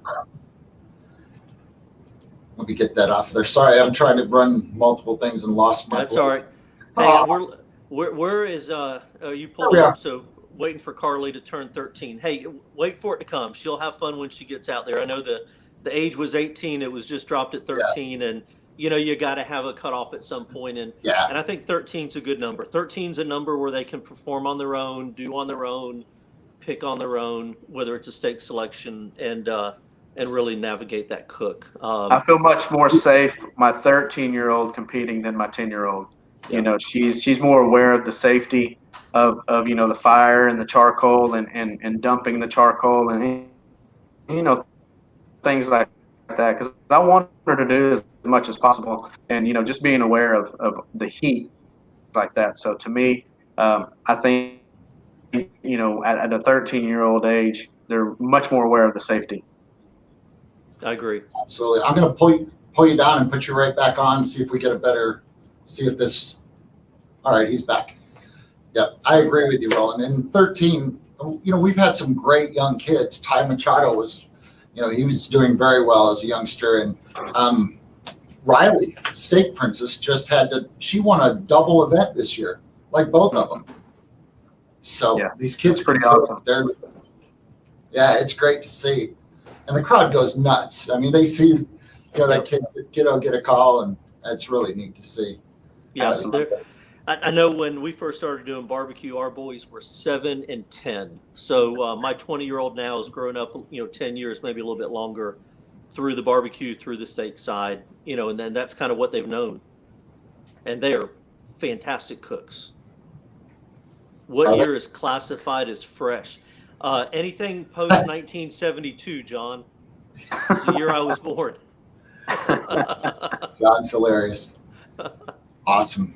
Oh man, we've had a bunch of people asking us to bring SCA TV back. We're going to bring it back. We can't do every week. It's just the amount of travel and stuff. But we're going to try to do a show every other week. I've got Ken committed to trying to do a results show, like maybe during the afternoon and post it. But we're going to try to do more SCA TV. And then I love the questions. We're getting great questions. So it's questions like that and, tips like you guys are giving out that really, I think, help the new people. And I can't thank you enough for helping with that. The other thing that I do, I know you haven't asked about this, just tips in general. I sharpen my knives. If not the Thursday before every comp, I've got a knife sharpener in my trailer. And so knives are fresh and sharp and ready to go every time that we go out. So fresh rubs, sharp knives, a lot of different things just to kind of help where you can create a consistent look and a cut on a steak. We have on our YouTube page, we do have some head-to-head cook-offs. It's the SCA Showdown, and it's 3 guys going head-to-head. Yep. Doing one Saturday. Yeah, we're doing one Saturday. It's 3 guys doing chef's choice. We're going to give them ribeyes and shrimp, and we're going to do it all live. As long as the signal holds out, it'll go live, and we're going to ask them what they're doing and show them trimming, show them, show steaks on the grill and what they're cooking, and judges will be sequestered and they're not going to see it. It should be a lot of fun. Make sure you're tuning into that. Maybe that'll be the bet we use, Brett, to cut your hair there. We'll do one of those cooks between me, you, and somebody else, but it's got to be in my backyard. We got to do it, my turf. Oh. We'll make a bet there. You got in that backyard, don't you? There, Justin West. Maybe he'll be the other guy we put in there. We kind of talked about that before. Yeah, I don't have it here with me, but he just made me a killer stand for my hasty bake. That's a nice stand, and I'm going to do some videos when I get back of some of these grills. We're going to start. They're going to be on the SCA website. Like you get a grill that has the SCA logo or your team logo on it, as far as that goes. So Justin, I'm working with him. We're going to get that on the show or on the website soon. Will the new rules go in effect? Now, Brian. We don't have an event this weekend. They start the following week. So all this will take effect, as soon as the next event is in. Ken's gone till Monday, but we're going to get together with all the reps, do a big Skype, and just walk through everything line by line. Make sure we're all on the same page for the season. Good question. Will they be searing? I don't know. Here you go, Sandy Brown. That was a code. That was a drinking game thing right there. I did see Sandy Brown had a secret weapon. I don't know if she meant to let it out there, but I saw she had some Bucky seasoning the other day. Really? I might be her secret weapon. Who knows? He's seasoning. Lonnie, she's bought some. What are they called? The Bucky nuts or whatever they're called. Beaver nuggets. Beaver nuggets. Beaver nuggets. There you go. Why don't you bought some of those too? We're good. The seasoning spices current year and older than 2 years, especially if they've been exposed to different temps and climates. Man, I go even fresher. And I mean, we used to make a fresh batch every event, like with our own recipe. We make a fresh one, or if you're using a couple rubs, make sure you're using fresh. You're trying to win $1,000 and come to the World Championship. Yeah. I mean, I keep them much longer at home, for sure. Right. Candace is one of our great reps. Thank you, Candace, for all you do. I get so many compliments on Candace. It's awesome. Who can't cut the? Whoa. Thank you. I appreciate you. Andy Williams, how you doing, buddy? Head-to-head with all girls. Actually, they had a head-to-head one in Loblolly. Texas one. It was down in Mississippi, South Mississippi. I do have one more showdown. We'll do it. Let's do one. We'll get 3 of the ladies together and do a showdown, Andy. That'll be awesome. Good idea. You can read these comments, can't you, Roland? Yeah, I can see them. You can see them? Okay. Angel, Keith, and I. Yes, they did a show as well. Scott, I asked him where his broom was because he swept that thing. He had a heck of a cook. We cooked at a farm, like a Wagyu beef farm in Pennsylvania. There was cattle right behind us, and I swear a couple of them looked around like, that smells pretty good. Yeah. Hey, Jason asked a question, new rules. Yeah, when this thing ends and saves, go back and rewatch it, because Brett and Ken did a great job at the beginning talking about ancillary rules that were changing and some of the mixed drink rules. And I don't know that there were really any changes to steak rules for the steak entries. It was just more clarifying any heat source, more than one cook on a grill if you didn't talk about it, that kind of stuff. But the mixed drink ancillary rules were covered a lot earlier in a lot more depth. Jason, the big thing, if you're a new cook and you use anything to try to hold your steak together, you don't have to by any means, but if you do, make sure you get it out, because once it comes in the judge area, it's a disqualification. There's nothing worse than, it breaks the ref's heart when there's a DQ, because we know how hard you guys work, and I hate seeing a DQ. And it's usually a string, a toothpick, a skewer is usually what it is. But read the rules, they're on the website, they're updated. It's a sweet stand. Did you get yours, Brett? Your stand? I did. Saw it. Oh, did you? I saw it when I went there. It's pretty awesome. They do good work over there in Decatur, for sure. Those guys. Yeah. Yes, earlier too. Good question. What grade meat? I've got some butchers locally, so I can source either choice, prime, Wagyu. If we're going to a comp that has some Wagyu, we can get some and cook it. But usually, I've got a grocery store here that carries certified Angus beef choice, and it's all fresh. And usually, if I'm practicing, I can get that for, if I watch it, $9.99 a pound on sale. So I usually practice with certified Angus choice ribeyes. Dan's in the area. Sorry, go ahead, Paul. No, I was gonna say that I do as well. I always practice with choice. I don't really go any less, or definitely not any better than that. I don't think I've ever been at a cook-off where there's anything better than choice. Maybe one time they had something at that Midlothian one where it was Wagyu, but I always practice with choice. Dan's in a weird deal. He's in California, and the promoters, they'll get Creekstone to donate, high-end prime, or they'll do Wagyu beef. And some of the promoters have really, provided some incredible steaks out there, but they do cook different than just a choice ribeye. Oh yeah, for sure. You can tell in the fat. You can really tell even with a cold steak when you go to trim it with the fat if it's Wagyu. That fat is still very soft, even when it's very cold. And that was very noticeable at the shed last year. Once we got those steaks cold and we still tried to trim on them, they were a little harder to handle, and they certainly cooked. You had to take them a little bit higher temperature than you expected. That's when you need that sharp knife to trim, for sure. For sure.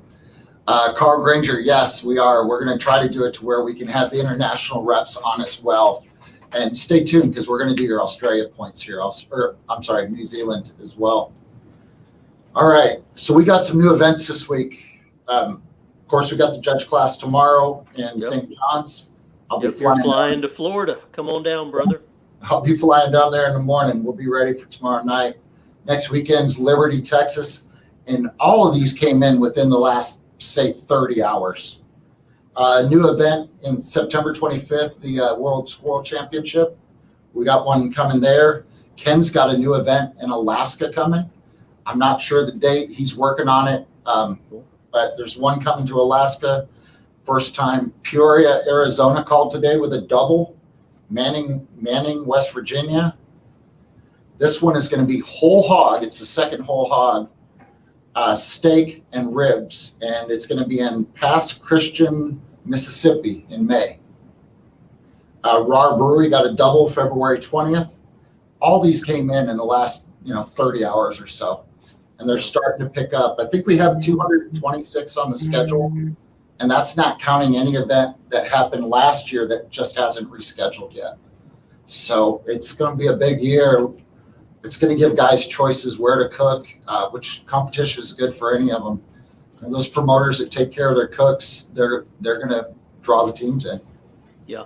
And I think it's worth talking about next weekend. There's not a lot going on this weekend. You've got a class down here in Florida. You've got the showdown, throwdown in up at Captain Jack's place, but you've got Taste of Blanchard in Shreveport. You've got the Alabama State Championship, and then you've got a double in Liberty, Texas the weekend after. So, they're going hot and heavy already. I'm looking forward. You've got almost 2 on every weekend in the next couple weeks. The season's starting. Blow me up. The season's starting slower this year. With COVID, some of the events that were at the beginning last year moving back in the year. So it started a little slower than last year. But if you look at the rest of the schedule, we probably have 100 more events right now than we had last year at this point. So it's going to be fun. It'll be interesting, for sure. Unbelievable. It's nuts. I mean, Don't let 12. Yeah. It's exactly right, Jimmy. Don't let a $12 bottle cost you $1,000. That's right. Amen. South Alabama, Gene? What about South Alabama, Jared Ogle? Jared Ogle. Let's see what this one says. Thank you, Roland. There you go. Thank you. That's a great compliment. I appreciate that. Absolutely. Angel Todd, Steak Princess. All right. What time is the showdown Saturday? Oh, man. I believe we said we're going to be there at 1 o'clock. I think David set all this up because I've been stuck on this, working on this stuff for the last 2 days here. But we should probably go live, I believe, at, say, 2 o'clock. We're not going to go long with it. We're not giving them a huge window. So we'll probably be live the whole show. So just pop in, pop out.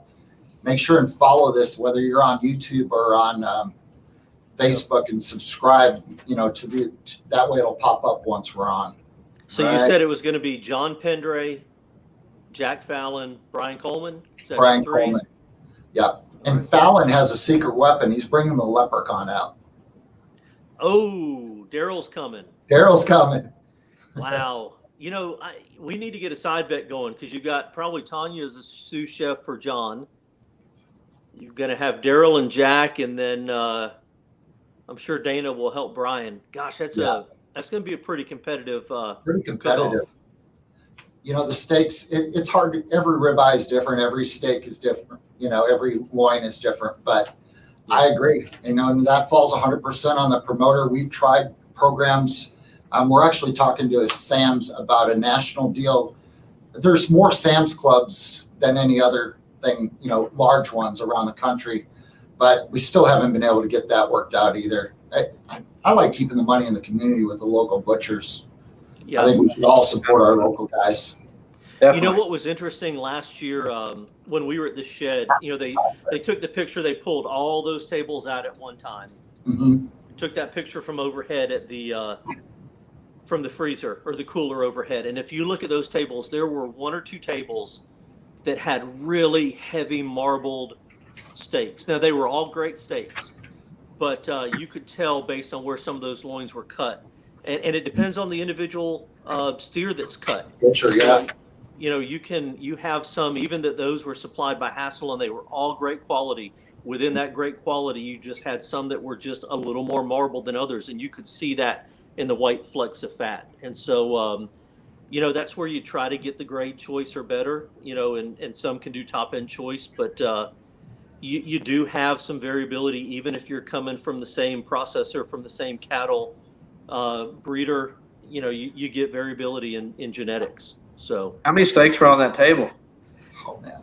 Oh, wow. It was a double of 120 teams. So 240, 480, a little over 500 steaks. It was amazing. They had a picture. big walk-in, and they just bring the table out with steaks. So were they able to stage it? It was really cool looking. Did you see that, Roland? Did you ever see that picture? I did, yeah. It was definitely impressive. Yeah, it was a very impressive picture. Yep. I'd love to go to that cook-off. I need to make it. Well, it's rescheduled. Tim Geibig knows. Thanks, Tim. 800. 800. 800. Wow. 800. It was amazing looking. And then there was another table with ribs, right?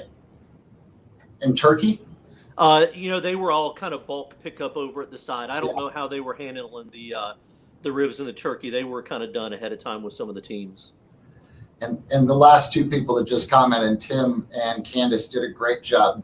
They organized, the steaks, and I just watched them come out of the walk-in, and it was something to see for sure. You guys, that's a heck of a job right there. Yeah, Man. they did a great job, because there's nothing easy about any of that. Right. So we do have at-large bids to run through here before we lose everybody. You all should call Robbie Staggs. He's been drinking beer. Ask him about his car warranty. His car warranty, what's causing him to drink the beer? I almost snorted that. Oh, all right. So I've got your at-large bids here. You want to do the first 10 after, and then you want to do the I'll do the events without a winner? Yeah, let's do that. I'll do the first ones. Mark Johnson said, being able to cook any steak regardless of source is part of the challenge. It is. I mean, sometimes, if you go to the butcher at Sam's or wherever it is you're at, and, you ask them for 1.8 inch ribeyes, man, they come back 3/4 an inch to an inch, and everybody's cooking the same steak. As a cooker, you have the right to tell the promoter, I don't want to cook that steak, and he'll give you your money back and you can take off. But everybody's cooking the same meat that day. Some days they're thicker. I mean, Midlothian, it was a pot roast cook-off. They were beautiful. They were thick. They were thick, yes. Those steaks were as thick as my iPhone. It is a challenge. Not this way. This way. So they were 1.5 inches easy. It's better than meat. Shouldn't steaks always be the same for comps? If somebody donates great steaks and a promoter gets them, we haven't discouraged that. I can understand what you're saying. It's a good point. I guess we've never really looked at that. Usually guys like that because they're going to take one of those Wagyu steaks home with them. They'll cook one and take one, but that's a good question for sure. Ronald Barnes got some great advice. The best steaks we ever cooked, and I'll pull this shout out for Casey Jones. We did something one time and tried it, and it worked successfully. They were doing a cook in Orange Park, and at the end of the cook for the Catholic Church, they were also doing plate dinner. So there were, 20 or 25 whole loins, whole ribeye roasts that we were cutting into steaks. And we took the first 6 steaks off of the loin end, and those got set aside for competition, and everything from the 6th back got set aside for the public cook. So the last steak on the last table on the second round that the last guy got was no further back than the 5th or 6th cut off the chuck end. And they were fantastic steaks. They were high-end choice, locally sourced, and they were cut all off that one end. They were just remarkable. So sometimes you get that, sometimes you're not able to, but man, that was an impressive comp. That's a dream table to be picking from right there. There were some very high scores at that comp. Let's get into the old the at-large bids. These were the next 10 people in line on the points chase that didn't qualify with a golden ticket. Okay. And actually, there was a tie for 10th. So all 3 of them got in. Okay. So let's see. First guy in with 77 was Hank Couch out of Tennessee. John Adreno from Pennsylvania. Brian Moore out of Mississippi. Brad Mullinex out of Florida. Brenda Zweifel out of Oklahoma. Those are all different states. Wow. Mark Brazo. Sorry, Mark. He's in. Joey Gilmore, he was on earlier. I told him, you're in, not to leave. James Smith Vandergriff out of Mississippi, he's in. Donna Bond out of Oklahoma, she is in.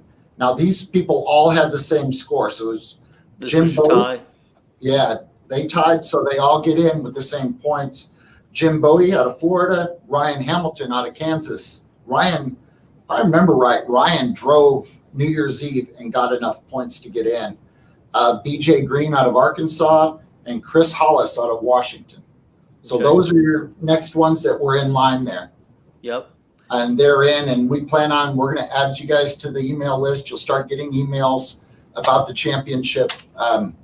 Ken said he's going to do that on Monday. Okay. So get ready, boys. You're coming to Fort Worth. Congrats, everybody. That's great. Absolutely. It's going to be a fun time. Not easy. And we're not dropping down this year. If a team says they can't make it, that's just one less we're going to have. We've been trying to get to the point where it is a quality. You've got to win to get in, and then we'll give those next 10. The only other ones we have are the ones Gene's about to announce. These are events that didn't have a golden ticket winner. And this is the championship. And, we may have some that don't make it, but I think moving to March is really going to help over when we're in October. We got different big championships we're going head to head on. And this gives us time to get ready, and anyone on this list to get ready as well. So I'm excited to see. Yeah. Well, and I know somebody had a question earlier. What is that large bid? So, it's worth going back for anybody who's new, anybody who hasn't cooked a whole lot, and this is their first year to watch the championship. So every competition has a winner, and they're eligible to come to the finals in Fort Worth if they've not received a golden ticket. That's the invitation to come to Fort Worth. If the first place winner has a golden ticket, then it can pass down to second or third or fourth, all the way down. And later in the season, sometimes you've got a large portion of the top 10 have tickets. And so there are times that, and we had a comp in South Georgia that had this, all of the top 10 on the Friday night had a golden ticket. And so there was no ticket awarded that night. So the at-large bids, the one that Brett talked about, those 10 plus ties, were the first 10 outside of golden ticket winners, the top 10 points without a golden ticket, right? That was your top 10. Correct. So for the ones that were not awarded a ticket, there were a number of those. And so you've extended down the points list and invited a little bit further down. So these are going to be 10 teams that are going to receive an invite, and they're further down the points list because of someone not being awarded a ticket. And that's going to be Lee Coronado from Texas. He qualified on the last. He got 2 calls on the last event of this. The last chance of the season. Gosh, great job, Lee. Beyond that is Doug Homan from Texas, Freddie Ellis, North Carolina, Big Jeff Henley from Florida. More cowbell, Jeff. Cowbell. More cowbell, yeah. That's exactly right. Jeff Henley qualified. Scott McDonald from Connecticut, Scott Graves, Texas. Big Papa, Dana Hillis from Florida. Saw Dana last weekend at Callahan. Casey Casper from Utah. Jessica Barnes doesn't have a state on there, Jessica. Sorry about that. Jessica qualified. Wisconsin. Okay, great. Wisconsin. And then the last one is Christopher Holder from Texas.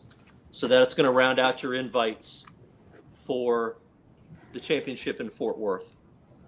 Yes, sir. That is that. Everybody that's coming, that's been invited. We wish we could have the 75. I think when I asked Ken, I think he said we had over 75 international winners this year, or qualifiers. Unfortunately, we're not going to have any of them this year, but man, we'll see them next year. And we're going to talk about the points over there. They didn't have enough events in Europe or Australia to do the at-large. They're still going to get a ring. They had enough events to meet the minimum. And New Zealand, you're getting a ring as well. They were right on the edge. So Ken and I decided it's a new market. They deserve it. They were one short of it. But hey, that person that won it earned it. So That's the right thing to do. Yeah, absolutely. Sure. You know, they're out. They were grinding and getting the events in over there. And I can't wait to go out there. Dang's been there. Ken's been there. And evidently they got a no long hair rule or something. I don't know what to do. me and Roland can make it there easy then, if that's the rule. Yeah, right. Sure. Old man's out. Glasses, spectacles, and no hair. Yeah. All right. Do you have this sheet? Can you read it? What sheet are you talking about? The one with the international stuff on it. I've got it, Brett, but it didn't print right for me. Let me run and grab my glasses because this old man can't see. All right. That's the one thing I don't have. What's that? Was the international points. All right. All right, here we go. Australia this year. It ended up, and this came down to the last cook. We had him on New Year's Eve. Shane Harris drove 13 hours each way, and he ended up getting a first and I think a third. I may be off on that. His buddy Roland, his buddy's right there. There you go. So anyway, he went down there and sealed the deal. So congratulations, Shane Harris. You're the Australian points champion this year. His teammate, Lucas Armstrong, he's on here somewhere. He was in second place. Shane Scott, I saw you on here somewhere. I hope you're still there, brother. Shane Scott was in third place, and I believe Shane was, there he is. I believe Shane won the appetizer, and you could chime in on that, Shane, if you would. I think you did. Boy, Shane, everybody likes old rolling Shane there. All right, so Shane Scott, Adam Crow, he's very consistent. He was in fourth. Stephen West was in fifth, Westy. Gareth Smith, Justin Graydon, I think it is. Brett Gray, nice name. Trevor Dawson, he was on here earlier. Awesome. And he said correct. So he won. He got third in stake and first in ancillary for the year. Great job, Shane. Trevor Dawson was ninth, and they both tied. So Daniel White was the last one on that one. So congratulations to the Australian guys. New Zealand, Derek Paul, and I know you probably didn't know this, Derek, but you are getting a ring, brother. We were trying to hold back a little surprise, but you're going to get a ring this year. Second place was Stephen Cook. Michael Cook was in third. Jared Day, Chris McLaren, Matt Flanagan, Brendan Reesema, James Halligan, Matt Tate, and Brian O'Brien. That's a killer name, isn't it? Brian O'Brien. Nice. I like that. Cheers, brother. All right, in Europe, man, how many points champions has Johnny won? Twice, I think. Is that right? He's got 3 rings, doesn't he? He's got 3. He does. Okay, so he's got 3. Now Daniel Rader has won his third in Europe. So congratulations, Daniel. I think he got 4th a year or 2 years ago at Panthers. So great cook. Thomas Newman moved up this year. He's in second. Marcus Bondorf is in third. Tim Vandenberg, a lot of guys here know Tim. He's in fourth. Robert, oh man, he's from Hungary, so I'm going to butcher the name. Robert Lucas Zooks. We'll go with that. Sorry, man, I know I butchered your name. Remco Winkler, he was next. Michael, last year's champion, Michael Guschat from Germany. Little Hawk Blackburn from Germany. Alex Kershke from Germany. Daniel Gavani, Czech Republic. Judith from the Netherlands, Judith de Bruin, and Robin Gertis, from the Netherlands was in 10th. So there wasn't as many events this year because of COVID. Next year, some of those events are already starting to come on. Yes, the Germans rocked it. They had a great season. And then our points champion in SCA Japan is Daisuke Higashi. When we went over to Japan the first year, this young man marinated his steak in vanilla ice cream. Now, I have no idea where he got that idea. He finished AL. Wow. This was 2 years ago. Now the young man is the points champion. He's obviously doing something different. But I ran into him when we were after that event. Man, I lost my story. I'll remember it. Sorry.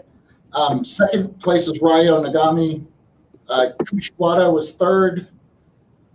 Oh, man. Tayaharu Nagara. Kazumari Iwasa. These are pro. This is the highlight of the show for me. We need. I'm glad you didn't give me that sheet to read. Man. Oh, man, I know. I try to give them away normally. Congratulations, Chris. I'm glad you're excited. All right. Did I say Tetsuyawa Kawamura? Tamio Smoji? Tamio. Okay. Mashaharu Yoshioka. That's so close. Mashaharu Yahashaka. Kentagawa. Kaizak. Oh, man, this was rough. Ikugaya. That's what it is. Nobody knows any different. Yeah, Japanese is not working for me. Hooked on phonics. I'm thinking we need to give you a phone book and a bottle of alcohol and let you read it publicly at the championship, and everyone. Yeah. Awesome. Yeah. Well, I wanted to make an attempt at their name because they did. They earned it, and I apologize for getting some of these wrong. I know I did for sure. Have you got? I don't know that we've gone through this. Have you? A couple things. Have you got the U.S. top 10 ancillary and? I don't have it with me, but we will. For Shelly is the one that does all of those and prints all those sheets out, and she's just been under the weather, so fair enough. She hasn't got those to me yet. But I know that night we were I got to get released. We were doing them as we went that day. Okay. So I do have it somewhere on the computer. I wanted to get the internationals out, and then we'll focus. I guarantee the people here know, but we'll announce them then for sure. Yeah, maybe that'll be a good call out on the next show. Talk top 10 U.S. points, top 10 ancillaries. I think you've got some points thresholds being broken, both in terms of stake and ancillary, in terms of max number of points. Yep. I think we'll do that for the next show for sure. Okay. And then, I want to have some guys on like Roland. You've been great. Gene, you've shared some great tips also. Thank you so much for that. It really helps the new guys, and I appreciate it. Anytime, man. All right. Well, unless people want to beat me up over that some more, I deserve it. That's for sure. They're hard, man. I got enough time. I think you should read the entire Japanese points race. No, man. You know what I'm going to do? I'm trying to remember the story about the milk and the marinade and the milk ice cream. Here it was. After we finished our cooks meeting in Japan, we're in Tokyo, and I see 5 guys sitting over there together, and they've all kind of hovered around a phone. And I was like, what are they doing? I couldn't figure out what was happening.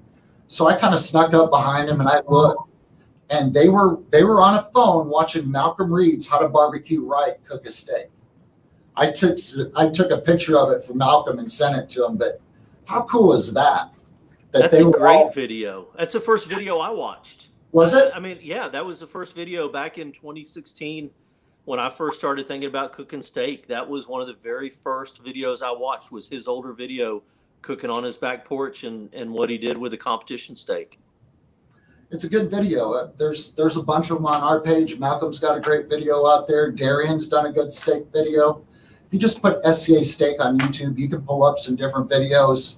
Yeah. Some guys walk through a setup. There's different things like that are really neat to see. So, just there's a lot of good information, and the SCA group page is a great wealth of knowledge as well. People are pretty sharing on there, and we'll give you some tips and pointers, and every now and then someone will tell you to use vanilla ice cream, but they're joking.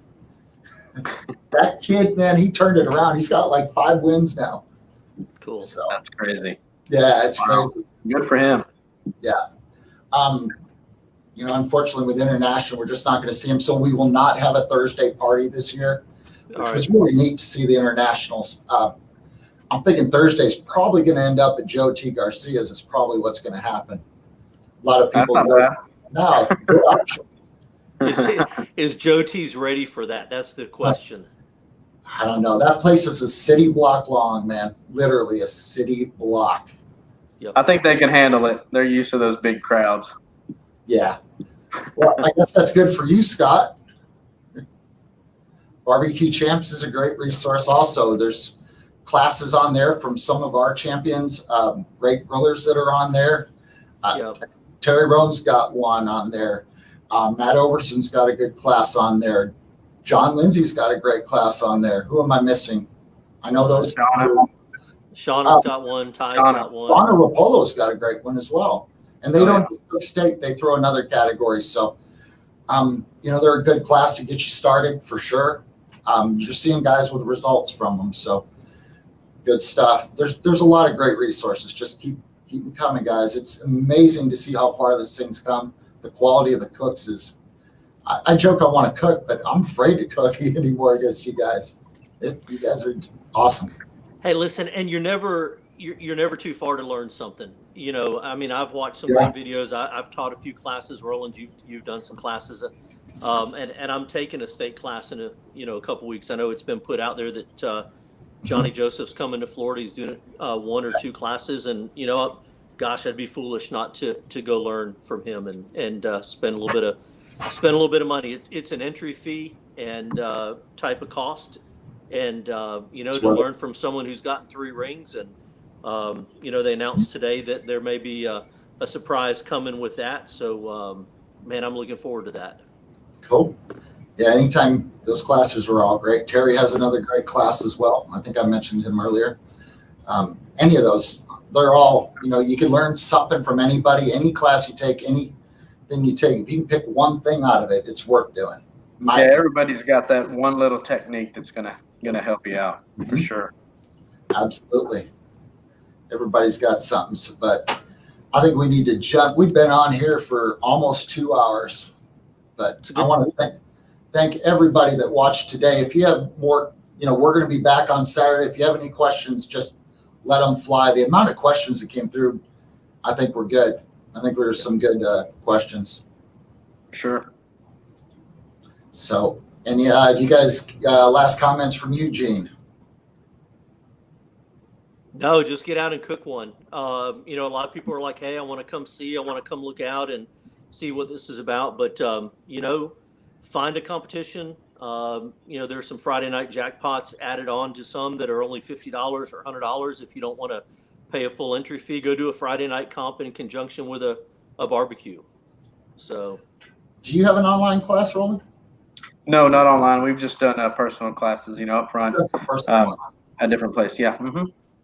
And I missed Alan Newton, man. He's a great cook. I didn't realize he had a barbecue chance class. So yeah, that was an oversight. That'd be a good one to take. I'd take that one. He's a great cook. I need to take that one. Store, we just got in touch with a lot of world champions. Yeah, it's neat. There's some great guys in this thing, great gals in this thing. And I don't know. I can talk all night, so I need to stop.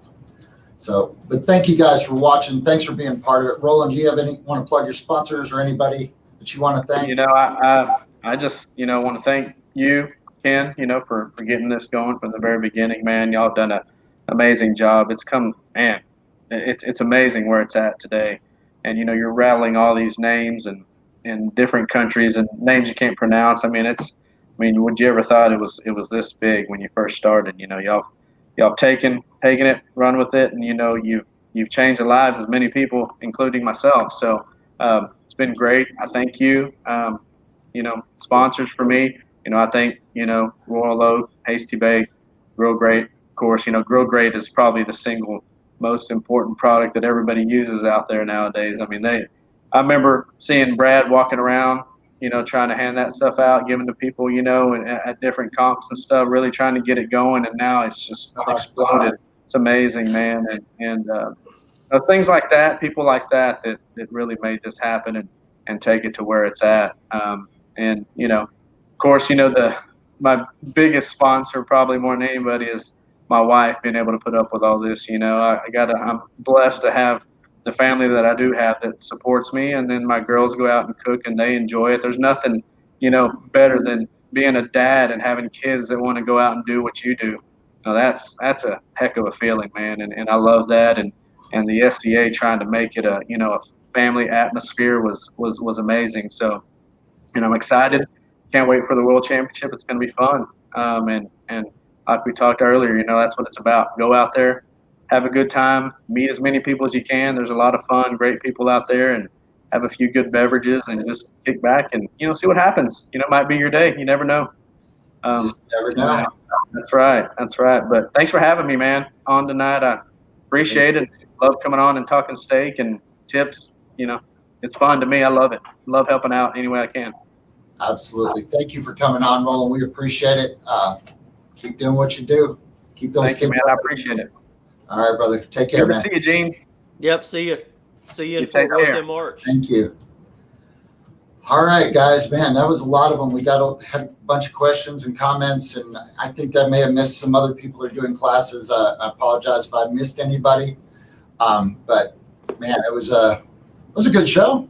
That was a blast. It doesn't feel like it feels like we just sat down 15 minutes ago. And, it's fun because we talk, people ask questions, go through a few things, talked about some rules. The one thing I think it's worth talking about, I'm going back to your first show topics, and there's the last point on your first one. I don't think you covered. I don't remember you covered. Okay. If you wanted to. Let me see. I don't know if that's something you want to go over, but that's something I'm certainly going to take advantage of if that's something you want to go through. We've lowered the price of the right now. We've just lowered the price of the lifetime memberships to $300.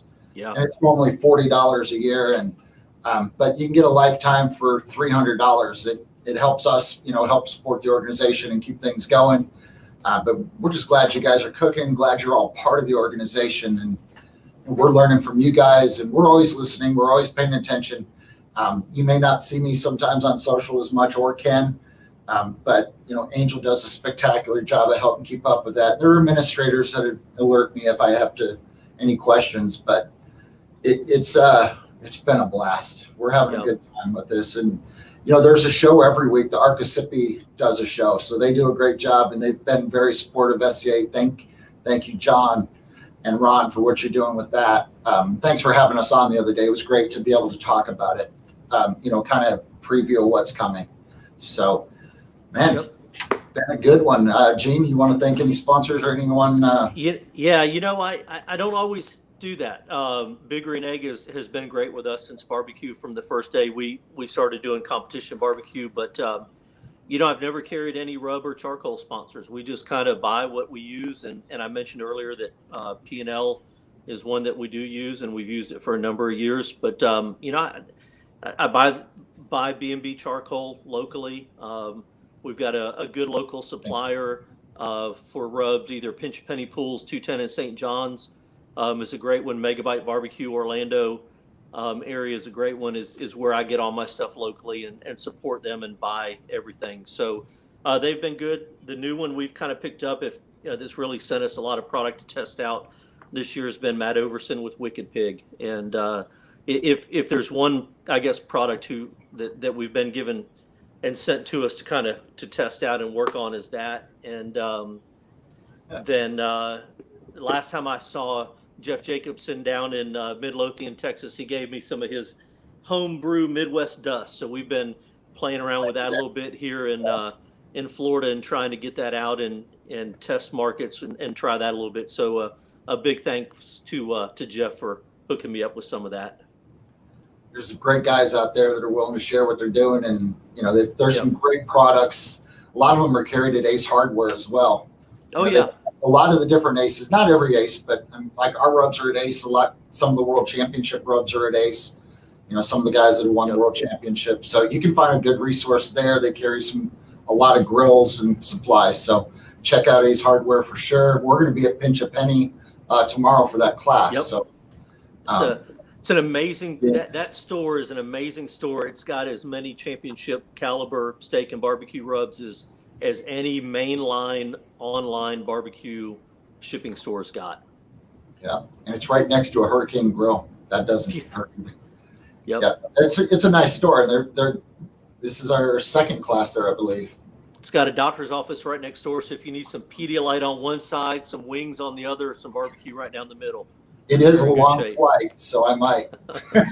No, I'll be good.